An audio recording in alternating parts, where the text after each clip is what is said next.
Bueno, muchas gracias por la invitación. Hoy quiero, pues, bueno, hablar un poco acerca de esta molécula, de esta célula que ahora es tan relevante para nosotros en el ejercicio profesional. Y un poco partir de lo que sabíamos previamente de los eosinófilos, o sea, a la fecha teníamos conocimiento de esta célula y su importancia y rol en el manejo de las infecciones por helmintos, las infecciones por parásitos y de la respuesta frente a diferentes reacciones alérgicas. Es así como podíamos dividir un poco el rol que tenía esta célula en efectos benéficos y en algunos efectos patológicos, teniendo en cuenta dentro de los efectos benéficos, como les decía previamente, la respuesta oportuna y la defensa frente a infecciones parasitarias, infecciones también virales, fúngicas y en algunos casos también respuesta frente a infecciones bacterianas. Pero dentro de, digamos, sus características no tan benéficas, un poco el comportamiento al alza y inadecuado frente a reacciones como las diferentes alergias, las alergias alimenticias también y los síndromes hipereosinofílicos. Entonces, un poco bajo la comprensión actual que tenemos de la EPOC, como esta enfermedad en la cual tenemos una susceptibilidad propia del huésped, sujeta a las diferentes exposiciones ambientales que son de diversos tipos, como ya lo sabemos, y que afectan en el continuo de la vida. Tenemos como todas estas características en las cuales ya hemos trascendido en todos estos puntos. Ya sabemos que no es solamente este momento de afección del órgano con los diferentes signos y síntomas y el reflejo de los mismos con picos de agudización o lo que conocemos como exacerbaciones, sino que sabemos que aquí atrás hay un componente importante y diferencial en los pacientes, en los cuales tenemos pacientes que tienen inflamaciones de tipo T1 o T17 de manera predominante, que es la forma más clásica en que conocemos la enfermedad, pero también sujetos que tienen inflamación T2 de manera predominante y que eso a su vez también va a repercutir ya en este compromiso de tejido y de órgano de manera diferencial, lo que actualmente estamos muy familiarizados como son los diferentes fenotipos. Entonces, nuevamente vuelvo aquí, porque esto quizás es como el punto de arranque de todo este tema, y es que tradicionalmente sabemos que los pacientes con EPOC tenían una inflamación de predominio neutrofílico, esta inflamación en donde es la vía T1 y T17 la que predomina, ¿sí? Y donde esta célula es la que juega un rol predominante, y eso quizás era lo que más nos generaba este punto diferencial entre nuestras dos enfermedades obstructivas, asma y EPOC. Pero en la actualidad sabemos que entre un 10 a un 40%, digamos que este rango varía con base en las diferentes reportes que tenemos en las cortes, entre un 10 a un 40% los pacientes con EPOC tienen una inflamación que es predominantemente eosinofílica, en donde es la vía T2 alta la que va a predominar. Y eso a su vez va a tener unas implicaciones tanto diagnósticas como terapéuticas.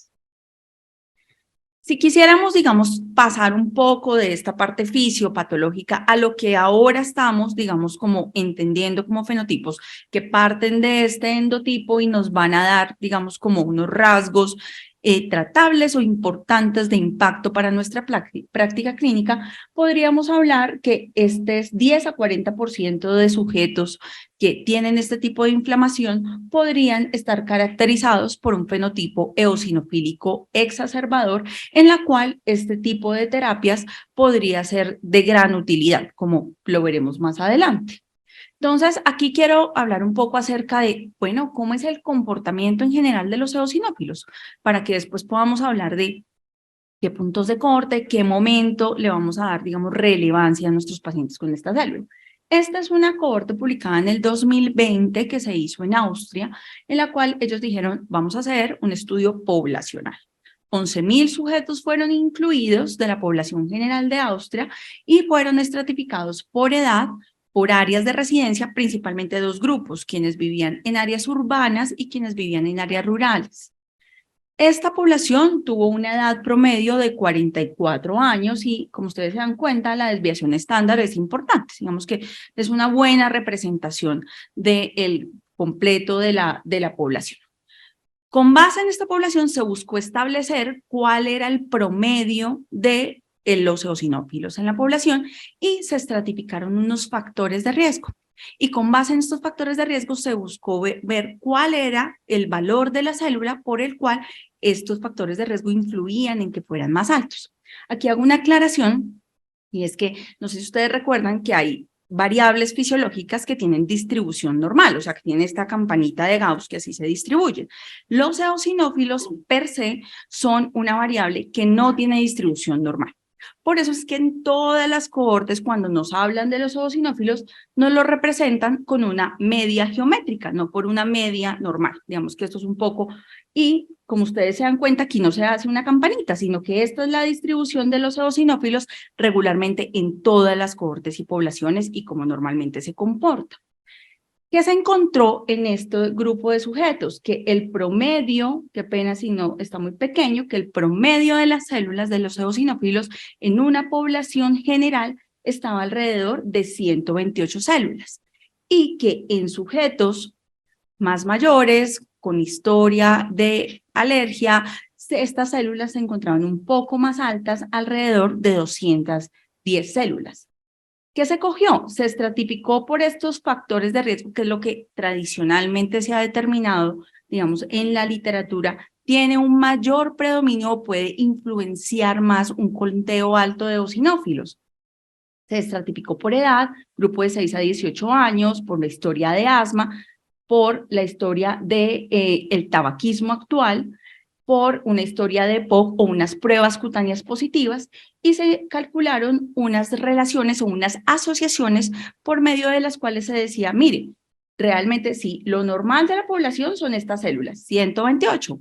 Si un sujeto tiene historia de asma o tiene una historia de EPOC, tiene un OR de 2.06 o de 1.56 mayor de tener una probabilidad de que sus células se corran hacia estos puntos de corte. ¿Qué sabemos, digamos, de los eosinófilos? No en población general, como les acabo de mostrar, sino en los pacientes con EPOC, que es, digamos, el interés de nuestra charla actual. Entonces, este estudio publicado en el 2019 incluyó sujetos mayores de 40 años, una cohorte de 209 sujetos con un promedio de edad de 65 años. Estos, a su vez, se compararon con sujetos sanos, pero que tuvieran antecedente de tabaquismo.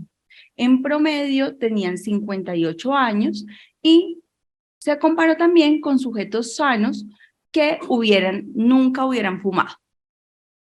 Con respecto a los tiempos de tabaquismo, como ustedes se dan cuenta, sí, aquellos sujetos que tenían EPOC fumaron más que aquellos que no tenían un diagnóstico formal de EPOC. La diferencia fue 42 años versus 28 años.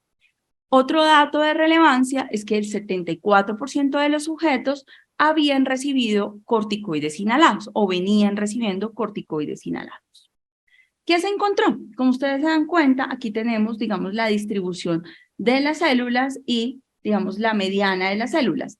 En los sujetos con EPOC, más o menos la mediana de los eosinófilos fue mayor que en aquellos que estaban sanos y que habían fumado y mayor que aquellos sujetos que eran sanos y no habían fumado. Y todas, digamos, estas diferencias fueron estadísticamente significativas.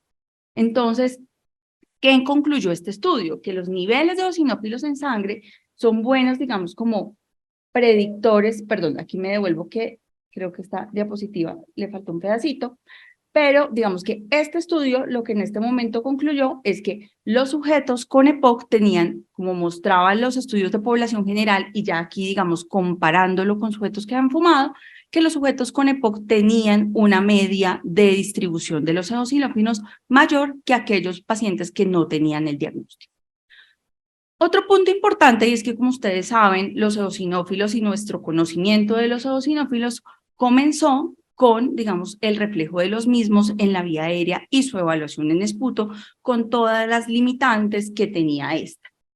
¿Qué sabemos en la actualidad? Y como les voy a mostrar un poco más adelante, y es que los niveles de eosinófilos en sangre, pues realmente son buenos predictores de los eosinófilos en la vía aérea y de los procesos de inflamación que se viven en la vía aérea. Y hay diferentes estudios que han mostrado correlaciones que van de fuertes a moderadas, según digamos el reporte, con áreas bajo la curva que van de 0,76 a 0,85. Como ustedes recordarán, en términos generales, el área bajo la curva es este relacionamiento que existe en las pruebas diagnósticas entre la sensibilidad y la especificidad para encontrar, digamos, como el mejor comportamiento de la misma. En este estudio, lo que se buscó fue evaluar cómo era el comportamiento de los eosinófilos en esputo, los eosinófilos en el lavado broncoalveolar y, a su vez, cómo era, digamos, los eosinófilos a nivel evaluado por biopsias endobronquiales a nivel de la submucosa. Y esto, a su vez, se correlacionaba con los valores en sangre. Como ustedes se dan cuenta, con este punto de corte de más de 250 células, se encontraron correlaciones positivas adecuadas, estadísticamente significativas, entre las diferentes presentaciones de los eosinófilos evaluados en la vía aérea con respecto a los eosinófilos en sangre, que para este estudio específico tuvo un punto de corte de 250 células. Aquí un reporte de este mismo estudio en el cual se correlacionaba cómo se encontraba la membrana basal y el comportamiento inflamatorio con respecto a lo mismo, a este punto de corte de 250 células. Existen diferentes puntos de corte que han sido reportados, todos lo sabemos de, digamos, las diferentes lecturas que hemos hecho de diferentes cohortes y estudios de molécula publicados. Aquí un poco les traje un resumen de los grandes estudios y los diferentes puntos de corte que han, digamos, empleado para los ensayos clínicos. Eclipse, que recientemente, hace un par de años lo disponemos, usó como punto de corte eosinófilos en sangre mayores al 2% como conteo porcentual o mayores a 150 células, mostrando alguna evidencia, pues, con respecto, digamos, a este punto de corte superior, digamos, a otros que han sido reportados con respecto a 3%. Tristan y Flame utilizaron este mismo punto de corte de células en sangre mayor o igual al 2%. El estudio Wisdom, un poco más antiguo, lo que hizo fue tomar diferentes puntos de corte y ellos encontraron que cuando teníamos puntos de corte mayores al 4% o 300 células, se correlacionaban un poco más con los efectos, digamos, que tenían de forma deleteria el retiro en los sujetos que tenían indicación de uso de los corticoides inhalados.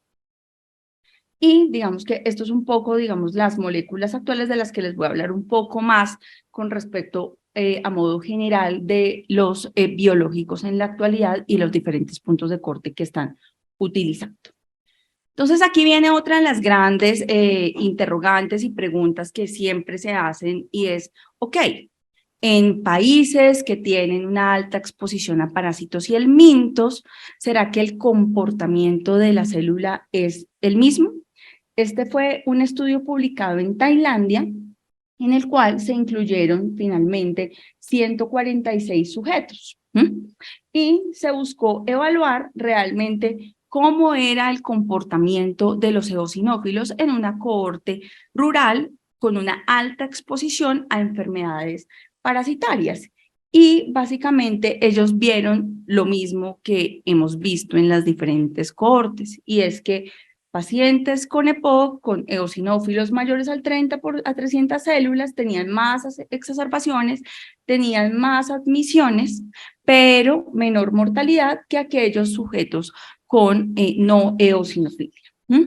Y concluyen que puede, independiente de la zona en la cual se esté evaluando, tener un comportamiento adecuado en áreas endémicas. Otro punto importante, después, digamos, de todo este trasegar, es que definitivamente en este punto podemos decir que el eosinófilo cumple características de biomarcador, siendo esta característica que se mide de manera objetiva, que indica un proceso biológico, o un proceso patológico en este caso, como lo vimos en las primeras diapositivas, y que es seguro, preciso, económico y fácil de medir. Entonces, bajo este punto, podemos decir que este biomarcador, teniendo en cuenta lo que tengamos disponible y sea más fácil para nosotros, ya sea los eosinófilos en esputo o en sangre, teniendo en cuenta que en sangre tiene una muy buena correlación con lo que pasa en la inflamación en la vía aérea, podemos emplearlo en dos escenarios de la enfermedad, tanto en la fase estable para predecir el riesgo de morir o el riesgo de exacerbarse, como en las fases de exacerbación en la cual se ha planteado que yo puedo utilizar este biomarcador para predecir si hay riesgo de admisiones hospitalarias, de respuesta a los corticoides, de morir o en algunos casos de estancia hospitalaria. Entonces voy a hablar un poco, digamos, de esta primera parte en la cual básicamente tenemos pues este biomarcador que llega a la vía aérea como parte del reflejo y la activación de la vía inflamatoria. Entonces, esta cohorte de Copenhague, que tuvo un seguimiento de 3.3 años y que dividió al grupo en dos, incluyó 7.225 sujetos con diagnóstico de POC, como tradicionalmente lo conocemos, con confirmación con una relación BF1 capacidad vital forzada por debajo del 70% o por debajo del límite inferior de la normalidad, y les hizo un seguimiento. ¿Qué se encontró en este grupo? Presencia de exacerbaciones severas en 1.439 sujetos y exacerbaciones moderadas en 2.864 sujetos. Para el momento de realización de este estudio, definiciones de exacerbación como previamente las teníamos con respecto a definición de uso de recursos. Severa, hospitalización, admisión en UCI, moderada, uso de corticoides, uso de antibióticos. Y incluyeron un subgrupo de sujetos, 203 pacientes, que no tenían documentada la obstrucción por la relación, sino que tenían un antecedente de haber tenido una exacerbación en el año previo, uso de más de 10 paquetes año de cigarrillo y un BF1 por debajo del 70% con relación normal. Y este fue el número de exacerbaciones para este grupo. ¿Qué se documentó en este grupo? Entonces, tras el seguimiento, tras la evaluación sistemática de los eosinófilos, ellos consideraron que un área bajo la curva adecuada para poner un punto de corte era 3.3, mayor a 3.3, entonces sería 3.4. Ese fue como el primer punto de partida. A partir de este punto de corte que establecieron, ellos dijeron, bueno, tuvimos este grupo con este seguimiento, que tuvieron este número de exacerbaciones que les describí.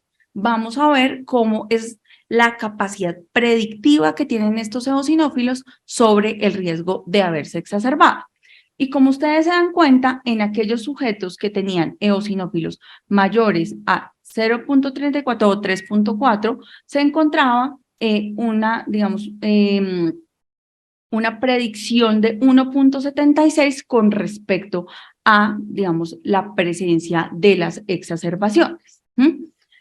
Y con respecto a las exacerbaciones moderadas, se encontraba, digamos, hallazgos también muy similares. En el subgrupo que no tenía, digamos, la obstrucción fija documentada, pero sí tenía el factor de riesgo, la exacerbación y un BF1 menor al 70%, los hallazgos fueron aún más relevantes, encontrando un dato de 3.21 veces, digamos, mayor riesgo del desarrollo de las exacerbaciones en este punto de corte y de 1.69 en aquellos que tenían exacerbaciones moderadas. Este estudio que tradicionalmente hemos visto y que conocemos, en el cual se compararon dos moléculas de terapia dual y de terapia triple, nos mostraron que la tasa anual de exacerbaciones por paciente por año incrementaba progresivamente con respecto al conteo de eosinófilos en sangre, encontrándose que este valor podía ser hasta de 1.62 en aquellos que tenían un conteo de eosinófilos mayor o igual al 6%. ¿Qué tenemos de datos locales? Entonces les quiero compartir un poco el trabajo de nuestra investigación pendiente, digamos, de publicación, en la cual nosotros cogimos 200 sujetos de una cohorte, digamos, bien caracterizada, de, digamos, un adecuado seguimiento, que tenían diagnóstico de EPOC moderado o severo en Bogotá. Un estudio retrospectivo en el cual básicamente lo que hicimos fue definir muy bien las exposiciones, el diagnóstico de EPOC tradicionalmente definido como relación B1 capacidad vital forzada disminuida por medio de espirometría. Las características de la población, un poco lo que normalmente tenemos, una población bastante anciana, la mayor parte de la población era mayor de 70 años, con una distribución del peso entre un peso normal y sobrepeso, como de manera muy relevante documentar la exposición a la biomasa, que es muy frecuente en nuestro medio, y esta era la distribución con respecto a los diferentes fenotipos, siendo el fenotipo más relevante caracterizado por nosotros el no exacerbador. De estos 200 sujetos que se seleccionaron, como les decía, en su mayoría mayores de 70 años, con un promedio de edad de 77 años, mujeres en un 48%, con un 52% de exposición a biomasa como factor de riesgo. La media geométrica de los eosinófilos fue de 197, un poco parecido a lo que han mostrado las diferentes cohortes, Eclipse, los datos que les mostraba de las personas de Austria, a pesar de ser, digamos, un país donde estamos en un área rural, un área urbana, perdón, pero tenemos una exposición importante a parásitos y helmintos, nuestros datos fueron relativamente similares a lo reportado por la literatura. Y esta fue, digamos, la distribución de los diferentes fenotipos. Cuando nosotros quisimos evaluar con un punto de corte mayor a 300 o menor a 300 células cómo era el comportamiento, sí documentamos que este punto de corte se asociaba pues con el fenotipo exacerbador frecuente.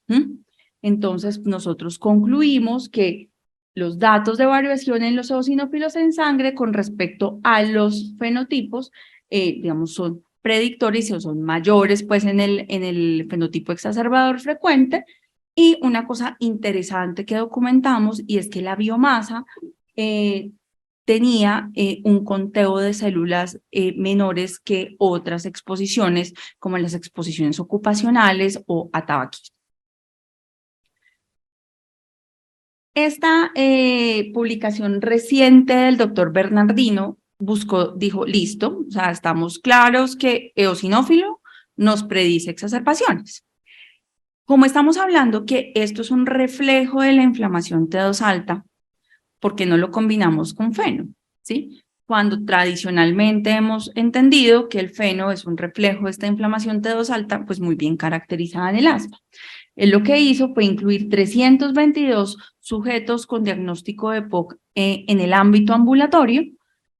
Estas eran las características de la población, de los cuales el 59% venía en tratamiento con corticoides inhalados y el 28% eran fumadores actuales. Y se consideró, digamos, como reflejo de esta inflamación T2 alta, como les mencionaba, el feno y el conteo de los eosinófilos.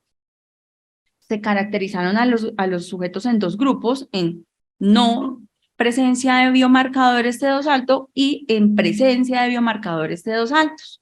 Y básicamente lo que se documentó fue un hazard ratio de 1.73 en aquellos sujetos que tenían los biomarcadores T2 altos para, digamos, el riesgo de presentar exacerbaciones. Esto es un poco lo que les había comentado. Entonces, tenemos un poco reuniendo lo que les he hablado previamente, sujetos en fase estable, sujetos exacerbados, de los cuales un grupo va a confluir en este tipo de inflamación y podemos con mucha claridad disponer en este momento de este biomarcador y, digamos, hay algunos datos como les he mostrado previamente y algunos en desarrollo de cómo adicionalmente en este grupo de sujetos el feno podría apoyarnos como reflejo de esta inflamación. Con respecto a la mortalidad, realmente hay pocos datos, algunos contradictorios, quise traerles esta que es una de las cohortes más grandes, en la cual se incluyeron 133 sujetos, en la que en la evaluación basal el 81% de los sujetos incluidos tenían eosinófilos mayores a 150 células y 33 venían recibiendo corticoides inhalados.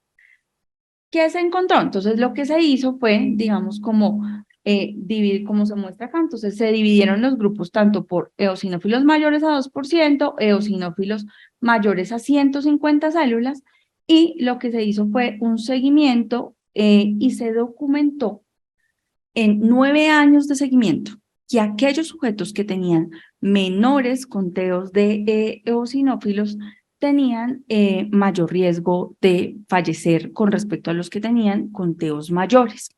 Esto es algo que, como les digo, es contradictorio. Hay otras cohortes que han mostrado cosas diferentes y requiere, en mi concepto, un poco más de estudio.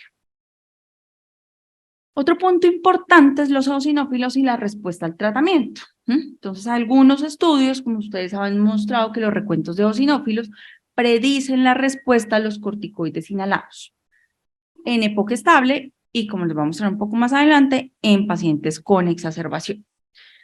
Aquí dos de los grandes estudios que tenemos, digamos, muy presentes en la actualidad, el IMPACT y el ETHOS, en lo cual, con respecto a estos puntos de corte, se encontró una respuesta y un impacto con respecto al uso de los corticoides inhalados.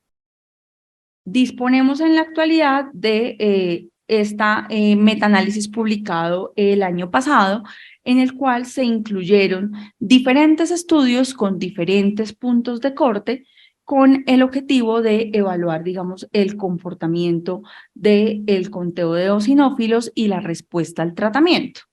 Cuando tenemos este punto de corte de 150 a 300 células, lo que se documentó es que hay una reducción en el riesgo de las exacerbaciones, aquí, digamos, denotando que había una importante heterogeneidad. Con respecto al punto de corte de más de 300 células, incluyendo estos diferentes estudios, se encontró un impacto más grande, una reducción en las exacerbaciones, 0.57 con un intervalo de confianza de 0.49 a 0.66 y con menor heterogeneidad. Entonces, viendo un, digamos, mayor impacto a este nivel por encima de este conteo de células. Con respecto a los eventos adversos, en general, este metaanálisis no mostró en la evaluación grande, en la evaluación global, un incremento o una diferencia en los efectos adversos, pero cuando se mira por neumonía, sí se encontró, incluyendo estos estudios, un incremento en el riesgo del desarrollo de neumonías. Con respecto a la función pulmonar, se documentó tanto para el punto de corte de más de 150 como para el de 300 células, una mejoría en la función pulmonar. Y cuando se combinaban, digamos, estos dos diferentes puntos de corte, también se vio un impacto, pues, en la función pulmonar, al menos a nivel estadístico. Y con base en esto, pues, los autores concluyen que existe, digamos, un impacto, usando los puntos de corte claramente, existe un impacto en la respuesta al tratamiento o para guiar, digamos, las acciones con respecto al tratamiento, específicamente de corticoides inhalados, en los sujetos que tienen más de 150 células y con un mayor impacto a nivel de 300 células. Como sabemos, las diferentes guías en este momento incluyen tanto los fenotipos como los eosinófilos como un biomarcador orientativo hacia las diferentes acciones de tratamiento que debemos tener. Esta es la actualización de la guía española, en la cual ellos, digamos, nos hablan de un fenotipo agudizador eosinofílico y con base en eso el establecimiento de terapias y pues la más reciente actualización de GOL, que como ustedes saben, tanto en su evaluación de manejo farmacológico inicial como de el sujeto que ha experimentado exacerbaciones utiliza los eosinófilos y diferentes puntos de corte basado en lo que previamente he mencionado para definir y guiar los tratamientos. Previamente a esto que les he mostrado, La guía europea nos había dado unos lineamientos de en quién debemos hacer acciones de retiro o no retiro de los esteroides, principalmente basado en la característica inflamatoria de la enfermedad que tenga el paciente, ¿sí? Y el comportamiento en términos de exacerbaciones. Hay otro punto importante con el que quiero cerrar esta parte de la fase estable y es cómo lo que se viene. A la fecha tenemos 2 metaanálisis publicados de terapias biológicas en EPOC, basado precisamente en eso. Se sabe que hay un grupo de sujetos con inflamación eosinofílica. Esto podría haber respuesta. Los 2 metaanálisis, aquí digamos un poco grande, voy a pasarlo a la infografía de Cochrane. Básicamente han incluido 6 sujetos y 2 moléculas y pues digamos que todavía los resultados son un poco no tan prometedores. Vemos que yo creo que en este momento estamos en un proceso, pero quiero mostrarles esta siguiente diapositiva que es un poco el panorama de lo que se viene con respecto a eso y es que a la fecha, ¿sí? Estamos aquí. Estos son todos los clinical trials que vienen corriendo con todas estas moléculas para probar la utilidad de los biológicos en la inflamación eosinofílica en la EPOC. Para el 2025 habremos tenido cierre de todos estos clinical trials y bueno, tenemos que estar un poco atentos de qué nos muestran estos estudios y cuál es la real utilidad. Pasando para finalizar, digamos, un poco a cómo nos pueden ayudar los eosinófilos o cómo nos pueden orientar en el paciente que está exacerbado.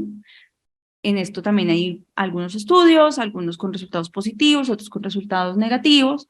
Quise traerles este estudio que es multicéntrico, aleatorizado, un estudio de no inferioridad, en el cual se ingresaban a los 24 horas de ingreso de los pacientes, pues digamos se reclutaban, y lo que se quería buscar era con base en el nivel de eosinófilos al ingreso, cómo se podía guiar la terapia y cómo esto podía ayudar a predecir un poco el qué hacer. Entonces, ¿qué no mostró realmente? Entonces, digamos, un grupo se dividió en aquellos en los cuales las acciones se basaban o se guiaban en la evaluación de la eosinofilia.